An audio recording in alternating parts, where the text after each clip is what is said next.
Donald ట్రంప్పై పేలిన తూట. ఇదే ఘటనతో ప్రపంచమంతా ఒక్కసారిగా ఉలిక్కిపడింది. అగ్రరాజ్యం అమెరికా మాజీ అధ్యక్షుడిపైనే కాల్పులు జరపడంతో అంతా షాక్ అవుతున్నారు. ఈ ఘటనతో అక్కడి భద్రతా సిబ్బంది సైతం అలర్ట్ అయింది. ఇంతేకాదు, ఇదే అంశం గురించి ఇప్పుడు యావత్ ప్రపంచమంతా చర్చించుకుంటోంది.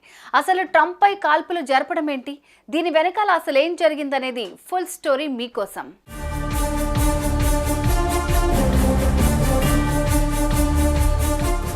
ఎప్పుడెప్పుడా అంతా అని ఆసక్తిగా ఎదురు చూస్తున్న అమెరికా అధ్యక్ష ఎన్నికలు నవంబర్లో జరగనున్నాయి. ఇక రిపబ్లికన్ పార్టీ నుంచి డొనాల్డ్ ట్రంప్ పోటీలో ఉండగా, డెమోక్రటిక్ పార్టీ నుంచి ప్రస్తుత అధ్యక్షుడు జో బైడెన్ పోటీలో నిలవనున్నట్లుగా వార్తలు వినిపిస్తున్నాయి. ఈ క్రమంలోనే ఇరు పార్టీల నేతలు ఇప్పటి నుంచి ప్రచారాన్ని మొదలుపెట్టారు. ఇందులో భాగంగానే తాజాగా ట్రంప్ పెన్సిల్వేనియాలో ఎన్నికల ర్యాలీలో పాల్గొన్నారు. ఈ కార్యక్రమానికి ఎంతో మంది హాజరయ్యారు. అయితే ట్రంప్ వేదిక మీదకు ఎక్కి అక్కడికి వచ్చిన ప్రజలను ఉద్దేశించి ప్రసంగిస్తున్నారు. దీంతో ఆయన స్పీచ్ ను జనాలంతా ఎంతో ఆసక్తిగా తిలకిస్తున్నారు.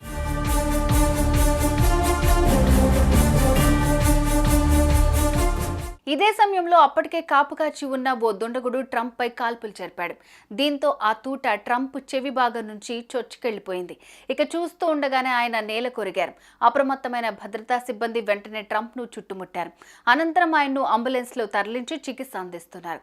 ఈ కాల్పుల్లో ర్యాలీలో పాల్గొన్న ఓ యువకుడు మరణించినట్లుగా, ఇద్దరు యువకులు తీవ్రంగా గాయపడినట్లుగా సమాచారం.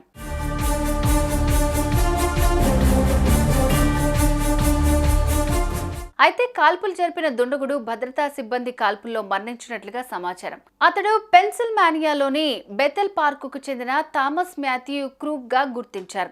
ఇక ట్రంప్ ఆరోగ్య పరిస్థితి ప్రస్తుతం మెరుగ్గానే ఉన్నట్లు రిపబ్లికన్ పార్టీ వర్గాలు తెలిపాయి. ఈ దాడిపై అధ్యక్షుడు బైడెన్ సైతం స్పందించి తీవ్రంగా ఖండించారు. అమెరికాలో హింసకు తావులేదని అన్నారు.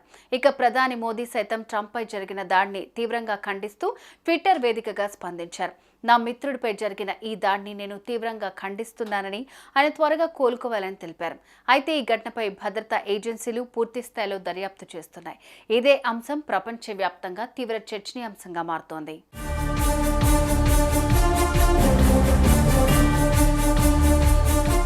చూసారుగా, అమెరికాలో గన్ కల్చర్ ఎంతటి దారుణ పరిస్థితులకు దారితీస్తున్నాయో. చివరికి దేశాన్ని పాలించే నాయకులపై కూడా కాల్పులు జరిపేందుకు వెనకాడటం లేదంటే అక్కడ ఎలాంటి పరిస్థితులు ఉన్నాయో స్పష్టంగా అర్థం చేసుకోవచ్చు. మొత్తానికి ట్రంప్ పై జరిగిన ఈ దాడిని అందరూ తీవ్రంగా ఖండిస్తున్నారు. ఆయన త్వరగా కోలుకోవాలని ప్రార్థిస్తున్నారు.